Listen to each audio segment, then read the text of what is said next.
Hey, hi, hello. Welcome to Diana Emerson today. We're listening to Secrets of the Morgue, Ashes to Ashes.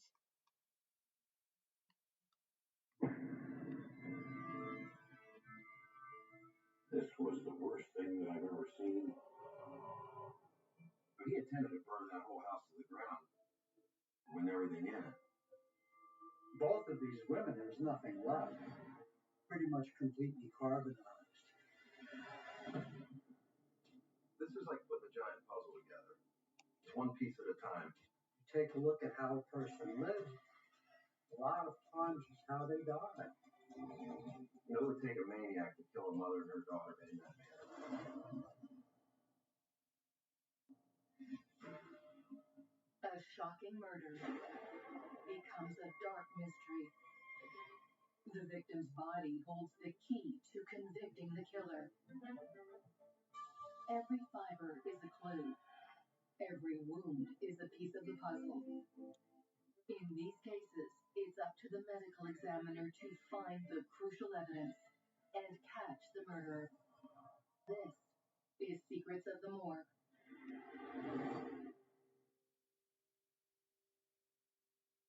Newton Falls, Ohio. A small, all-American farming town with a big heart. Newton Falls is a pretty nice community. It's a nice place to work, nice place to live. A lot of very nice people there. I would say it is relatively a safe community. It's not very often the major crime happens. 3 days before Christmas, that all changes. When the Newton Township Police respond to a 911 call at the home of Wanda Rollison. The homeowner, their granddaughter, Melissa Berry, had been trying to reach her and she couldn't. Melissa was very close with her grandmother, Wanda Rollison. In fact, they spoke on a daily basis. Melissa knew that she should have been home right after church.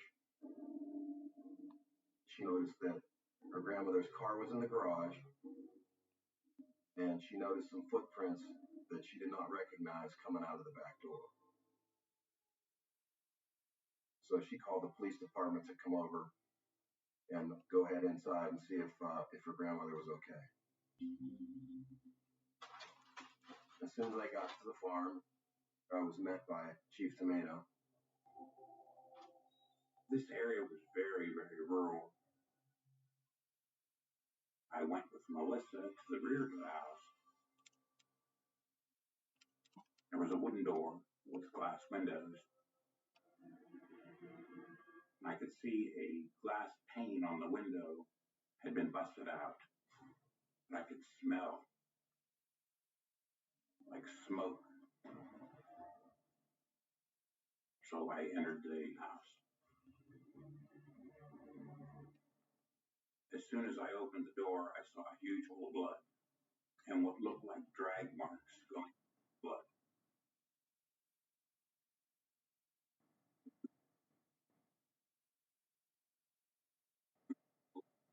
Get back out of the house, go out to my car. I felt possibly we had a hot spot in the house. I called the fire department to check it. The fire department had determined that the fire was extinguished and was no longer a threat. They also confirmed that the fire had originated in the basement, in the furnace room. When I walked in that room, I wasn't prepared for what I was about to see. At the bottom of the stairs, I could see a pair of glasses,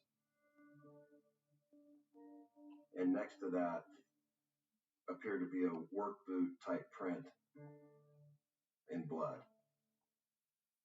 The basement was split up into two rooms. The room on the right was more of a sitting room.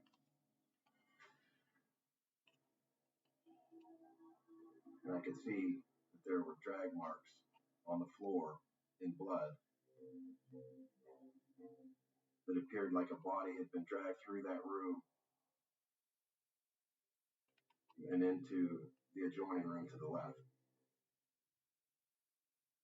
I've kind of conditioned myself.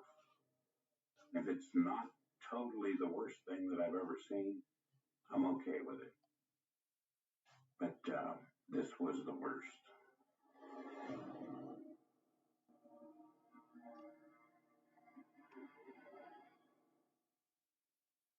I see a pile of ashes, big pile of ashes, large pile of ashes. And I see a human foot.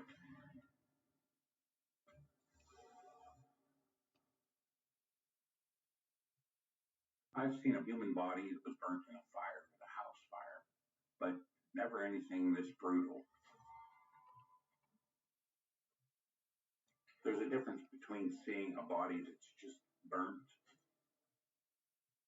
and a body that is totally like cremated. My main objectives was I had to get out. I had to get some highly qualified evidence technicians down there and make sure that nothing was contaminated.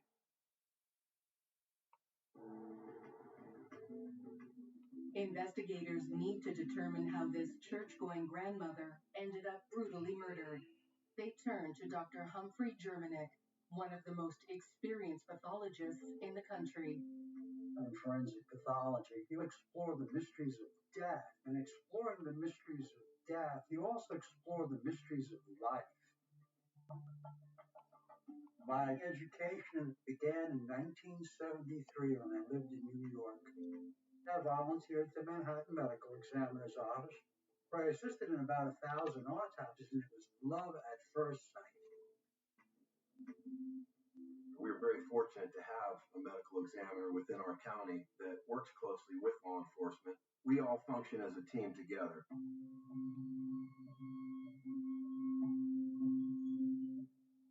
Well, the first thing you do is you walk around the house, have a sense, grab a flavor for the place.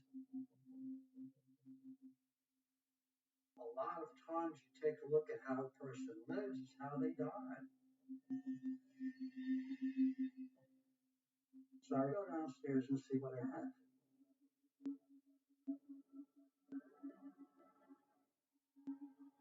The first thing that I notice is there are 4 legs and 4 arms and 2 heads. Basically, it looks like we have a double homicide where 2 bodies were burnt in order to conceal the fact that it's a homicide. At this point in time, they couldn't tell me who they were. I couldn't tell Melissa anything about the victims downstairs until we could confirm.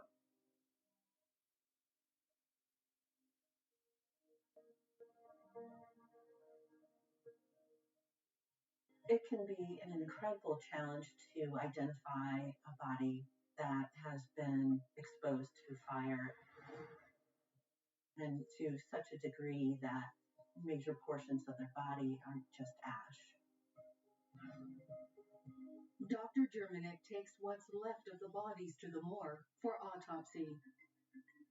You have to be very meticulous, very careful, very cautious as far as removing the bodies. You never know what evidence you might leave behind or what you're missing. Identifying burnt remains, you have different ways you can do it. You can do it by dental records. Sometimes there is still flesh available, which will provide you with DNA. All of these things have to be looked at. It's laborious, it's time consuming, but it can also generate tremendous evidence. Dr. Germanick starts working on the remains in the worst condition. They were severely charred due to thermal injury, pretty much completely carbonized. Burnt into the remaining flesh, he discovers 3 pieces of jewelry. There was a watch, an engagement ring, and a wedding band that were very characteristic. The jewelry that was recovered from the remains were used to identify The first victim was Melissa's grandmother, Wanda Rawlison. Wanda Rawlison was a very religious lady, very well known in the church community in Newton Falls. Just about any time the church doors were open, she was there. She had been recently widowed. She was just a sweet old lady in the community. Melissa was very close with her grandmother, and she had talked to her often several times a day. Dr. Germany turns his attention to the second set of remains. As far as the second victim's concerned, a lot of her upper torso was intact. Enough for me to photograph and document the fact that she had a gag. You could tell that she had blondish hair, and she had a ligature around her mouth and wrapped around from her mouth to the back of her head. All you have to do is lower the gag a little bit. I found her dentures, and in her dentures was hard playboy. Victim number 2, Rebecca Clyburn, was Melissa's mother and Wanda's daughter.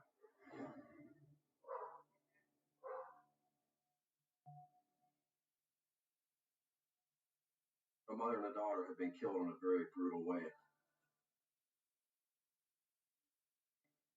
Taking a human life is bad enough, but to drag 2 bodies in a pile and set them on fire, that's about as bad as it gets. It's sickening.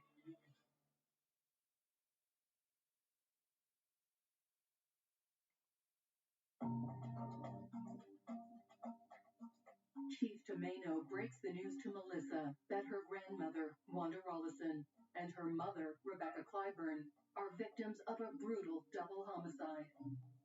When I had to tell Melissa that her mom and her grandmother had both perished in this crime, feeling badly is an understatement.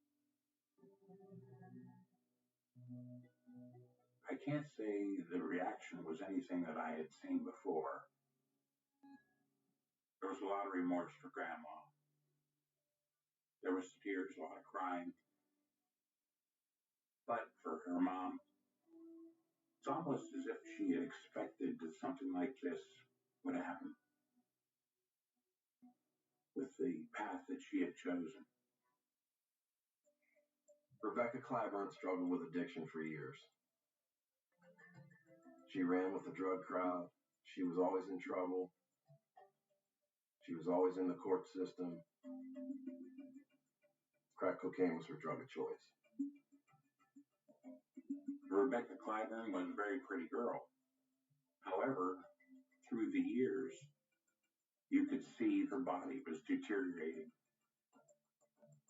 She was totally hooked. Melissa was not very happy with the fact that her mother was involved in drugs.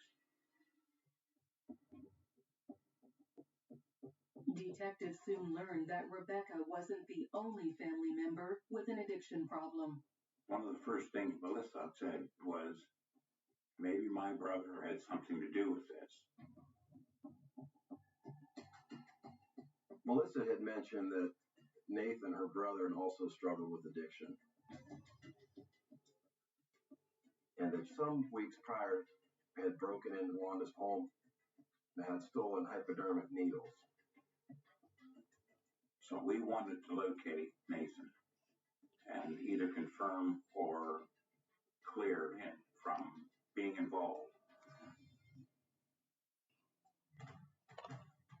While investigators search for Melissa's brother, Dr. Germanick needs to determine how Wanda and Rebecca died. In types of cases like this involving fire victims, one of the first questions you need to ask is, were they dead or alive at the time of the fire? Forensic pathologists look to see if there is any element of smoke inhalation. And one of the things that we look for is cherry red discoloration. The carbon monoxide that is created in a fire gets breathed in, then binds tightly to the blood, then it changes the blood that will have their next coloration. In a victim like Wanda, where the fire has consumed that part of the body, there is no way you can check for smoke inhalation. Rebecca, on the other hand, did have an airway. However, she was gagged, and therefore that prevented soot to be deposited into her airway. There's only one other way to test for carbon monoxide. It's difficult, but what you want to do is draw a carbon monoxide level from the blood sample. As far as Rebecca was concerned, the upper part of her torso was still intact. We basically tried to get as much blood as we can. Now we had enough for carbon monoxide and we had enough for toxicology. Wanda's body is so badly damaged that finding intact blood vessels is nearly impossible. But after 8,000 cases, Dr. Germanich's needle skills are unparalleled. Any good forensic pathologist knows how to milk an extremity where the blood vessels are and see what they can get with a good needle and a syringe.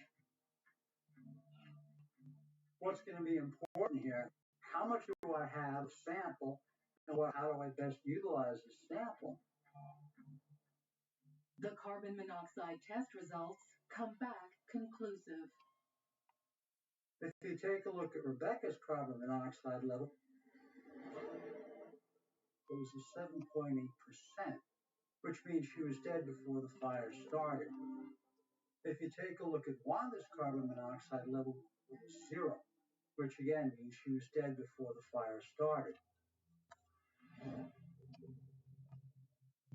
Armed with this new information, detectives hunt for the source of the fire. Downstairs, we noticed there's residue all over the basement floor around the area of the fire. It was very similar in color to dried blood.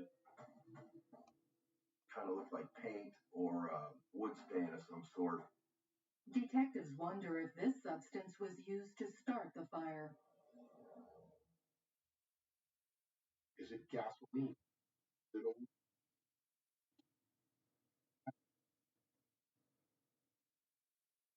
Commercials do okay, have those items often to identify just that accelerates. Investigators from BCI confirmed that it was Dextane. Investigators believe that the assailant covered the bodies in it, thinking it would annihilate the evidence. I believe his initial intent was probably to burn the house down and burn the bodies up in the house. That didn't happen. You're in a basement, cement floor, cement block walls.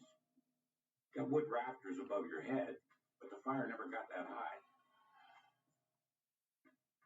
Hey. So he used the wrong material. We went upstairs and really it wasn't in total disarray at all. One of the rooms had a jewelry box. The contents had been spilled out onto the bed. And in another room, there was a woman's purse. You would think that if it was a random burglary, they would have ransacked the entire house. Not even the case. Little was disturbed. Somebody that was in there knew what they were after. When you have a run-of-the-mill burglary, there may be a physical confrontation associated with that. I can understand. But when you have two bodies in a pile and they were burnt, this is personal. Now we know that we're looking for a killer that went to great lengths to conceal his crime. But he intended to burn that whole house to the ground and everything in it.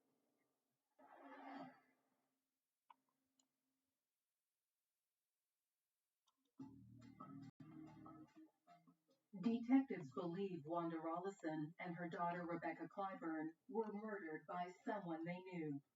They finally tracked down Rebecca's son, Nathan. Nathan was apprehensive about talking to us because he thought he had some traffic-related warrants. We explained that we weren't interested in any of these warrants, that we wanted to talk to him about the death of his grandmother and his mother. Wanda's husband died the year before and had left her quite a large sum of money. And there was reports from people from Wanda's church that she broke down and was crying with one of her church members and said, "My daughter and my grandson are on drugs and I can't handle it no more. So I'm telling them no more." Nathan, he admits that Wanda had been giving him large amounts of money on a daily basis to support his drug habit. But Nathan had a strong alibi.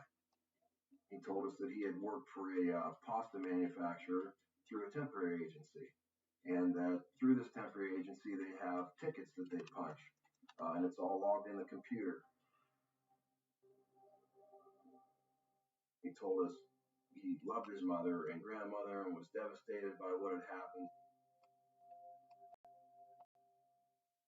After we talked to him, we were pretty convinced that he wasn't our guy.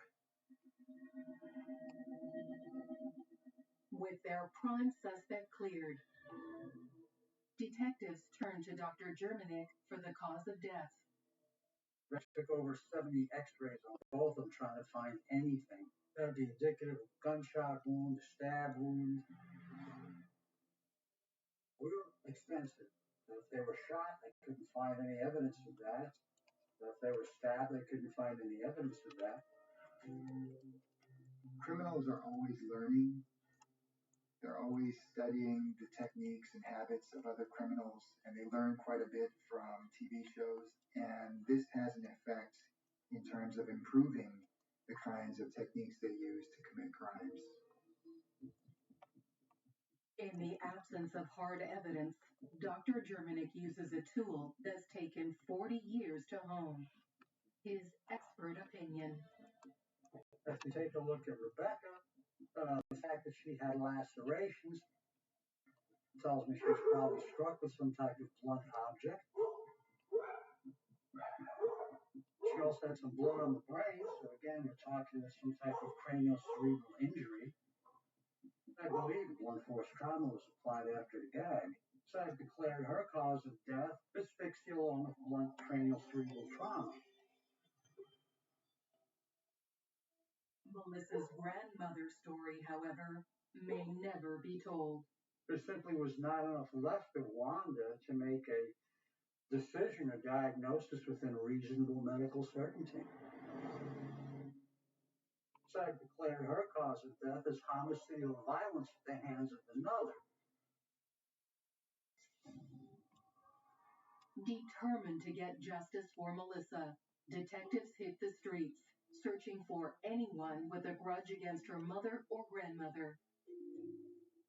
When you have somebody that dies by being bludgeoned to death, it was not likely done by a stranger, and it was done by somebody that knew both of these victims. And at this point in the investigation, we know that Rebecca Clyburn has a lot of associates that live in the drug world. It intensifies your investigation because they tend to shy away from contact with law enforcement. Several days later, we got a tip. So at this point, we're very excited. This tip was from an employee at a diner who worked with a girl that had said her boyfriend had been involved in a big crime. First, we interview him and find out what the coworker told him.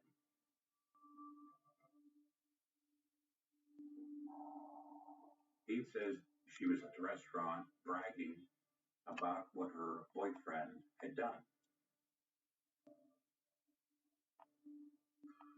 The coworker tells us that she actually pulled out Wanda Rollison's credit card and showed him that she had the credit card. We find out that the coworker's name is Amy.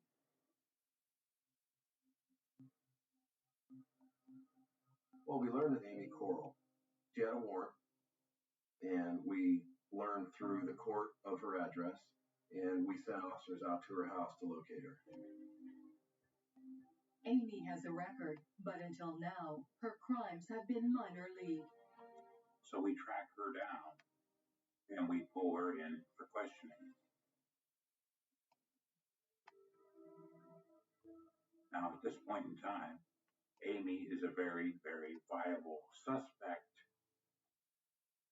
So she is actually placed into custody. We interview her for quite some time, and she tells us she has nothing to do with this murder, but she knows who was. She gives us the name of a suspect with the street name of Jazz. Investigators keep Amy in custody while they head back out to find Jazz. We've got our work cut out for us. When you deal with street people, everyone has a nickname. Nobody ever knows what anybody's last name is. You go crazy chasing these people down and trying to find out who they are. When your victim is living a transient life, the people that they associate with are also transient. And generally speaking, they are also living a high-risk lifestyle. There may be mental health issues involved, there may be drugs involved, there may be alcohol involved, and it makes it a very, very difficult and laborious investigation. Detectives start combing through murder victim Rebecca Clyburn's neighborhood. I mean, we were confident that this was done by somebody that was close to her. So we started down around the apartment complexes where Rebecca lived. And we started running license plates down there and doing plate checks on vehicles. And ultimately, we come up with a Jasmine McIver is living nearby the apartment. Detectives ask Jasmine if she knows either Rebecca or Wanda and question her about the night of the murder. So we interviewed Jasmine, and she says that she didn't kill anybody, wasn't involved in any murder.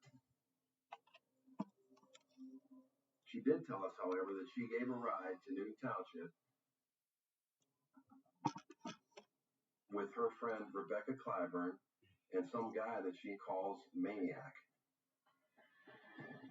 For investigators, it's the break they've been looking for.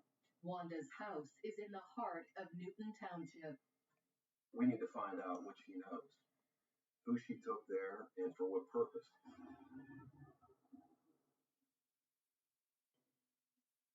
And we need to find out who is Maniac.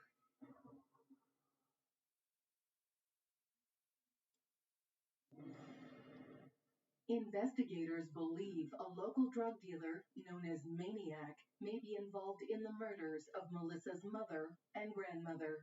Police departments in this area have files on nicknames, street names, and one of the things we do when we put someone into a county jail or into a city jail is we get all that information. That's all in the database. Jermaine McKinney was one that was known as Maniac. The guy has a tattoo on his stomach that says convict. And he had a long history with police. We learned that Jermaine McKinney has a relationship with Amy Coral. She was supposedly pregnant by him. We know that Jermaine McKinney was also friends with Jasmine McIver. And according to Jasmine, Rebecca Clyburn was also known to be the girlfriend of Jermaine McKinney. If McKinney was associated with Rebecca, I'm sure he knew that her mother was financing her drug habit. So in my opinion, he wanted a piece of that. So he saw it as an opportunity to go out and victimize her and her mother to get this money.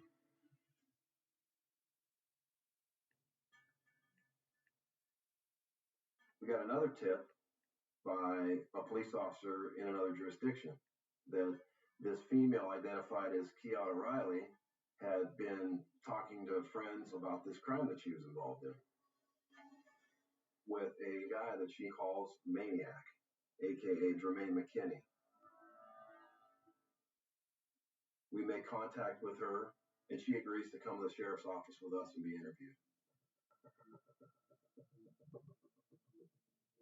Kiata tells us that Jermaine McKinney has planned to rob this old lady of $50,000 and asks her if she'll be the getaway driver in this robbery, and she agrees to it.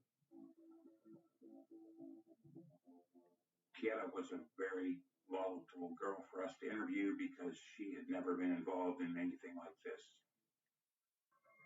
We need to find out what she knows.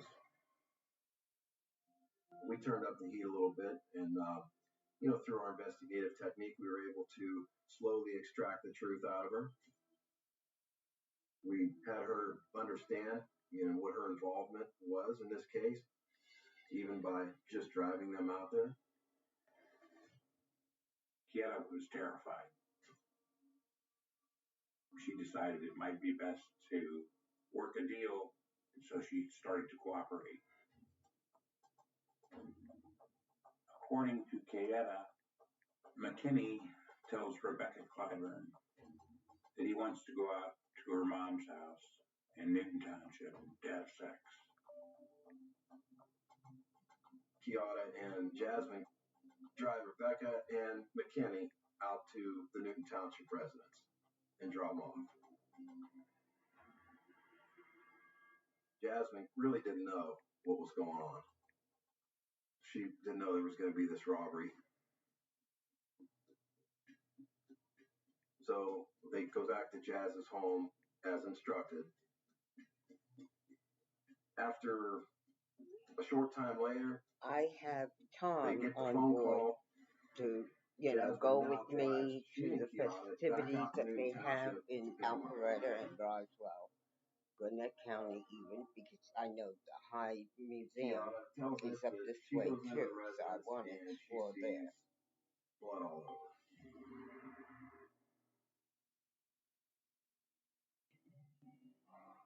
She told us that she had never seen a dead body before, and that she was very upset by the sight of that.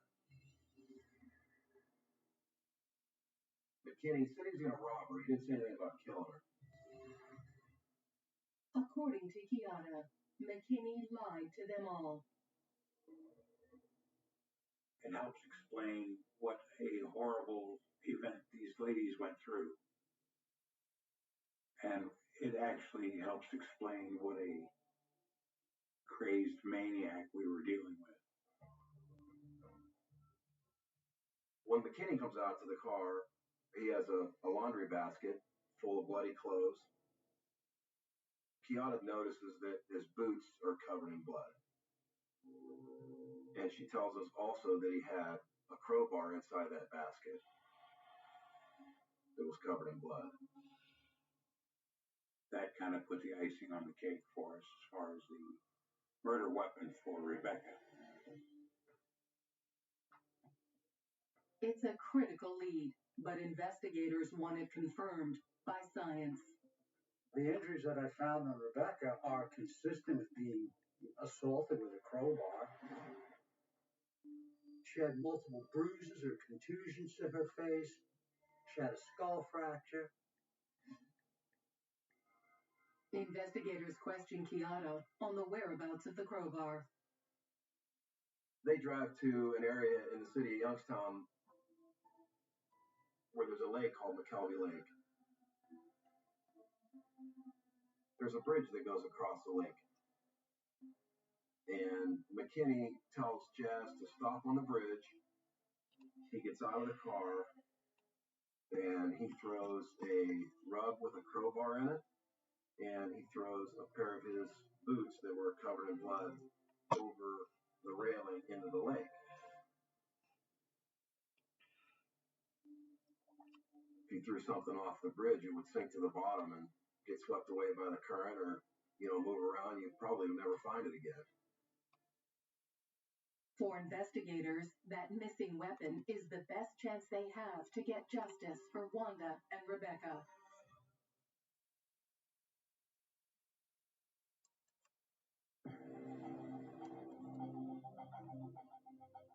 Detectives hope to retrieve the only piece of evidence that could put Wanda and Rebecca's killer behind bars.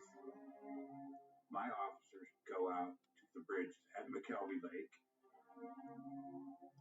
They find evidence in that lake all the time. That's a favorite drop point for crime, is to go across McKelvey Lake and throw something off the bridge. And while the officers are there, a member of the crime lab from Youngstown pulls up to them and asks them what they're looking for. So the officers tell them a crowbar and a pair of boots.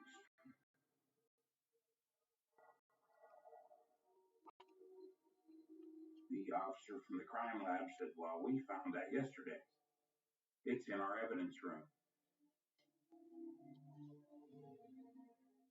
What McKinney didn't figure is that in the wintertime, lakes freeze.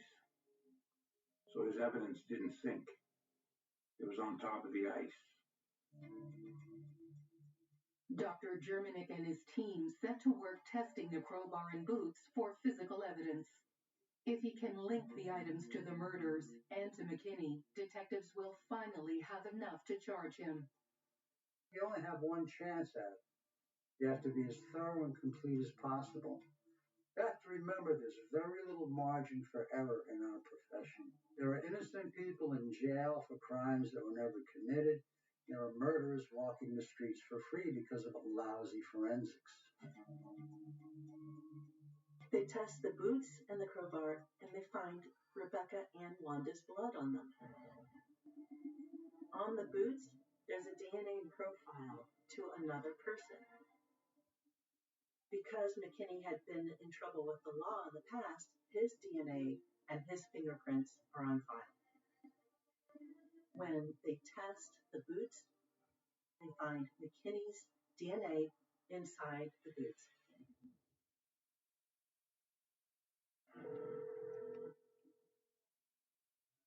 It's a stunning victory for Dr. Germanick and his team.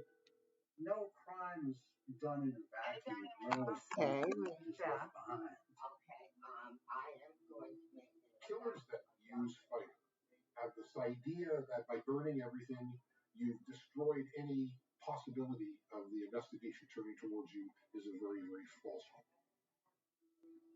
McKinney was very careful to try to conceal as much evidence as possible, but he missed a lot. That's what burned him. That and pure stupidity. Detectives search for McKinney. It's an all-out manhunt at this point. We're looking for him. He's dangerous. We want to get him into custody as soon as possible. We find him holed up in a house in Youngstown. At this point, he's in a desperate situation. Officers try to take him into custody, in which time they were met by gunfire. After a 3-hour standoff with police, McKinney is taken into custody. His statement was, the only reason I stopped shooting is I ran out of bullets. That's why he gave himself up. I just thank God that none of the police officers got injured. As Jermaine McKinney's trial approaches, investigators piece together what happened the night of the murders. This robbery was in planning for probably a week or so before it actually had taken place.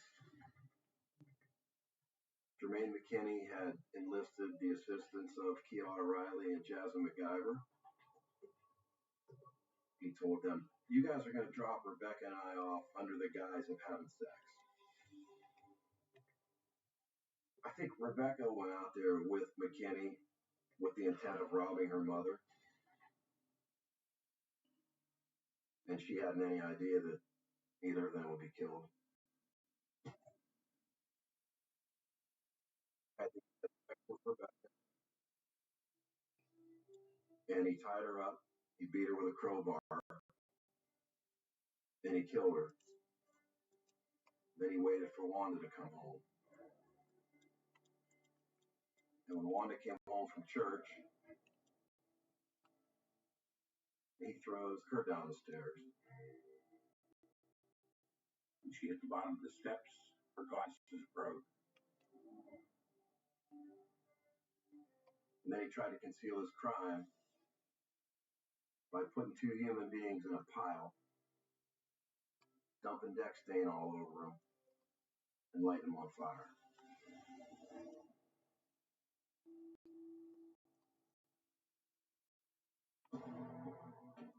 Dr. Germanick's expert opinion on cause and manner of death is a critical piece of the prosecution's case. This case initially was a circumstantial case. Two bodies together, drag marks and blood, incineration. The fact Rebecca had lacerations tells me she was probably struck with some type of blunt powder.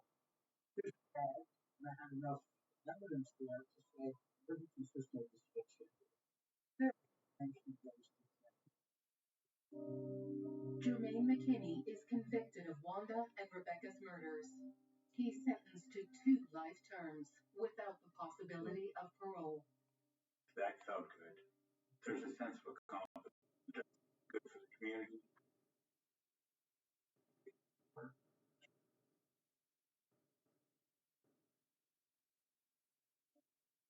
People deserve it. And that he did.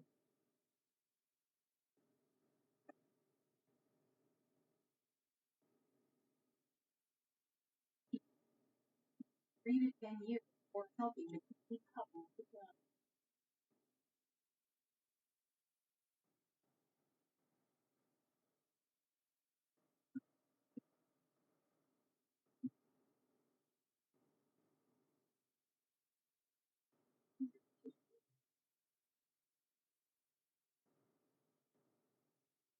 He really did. Amy Coral is charged with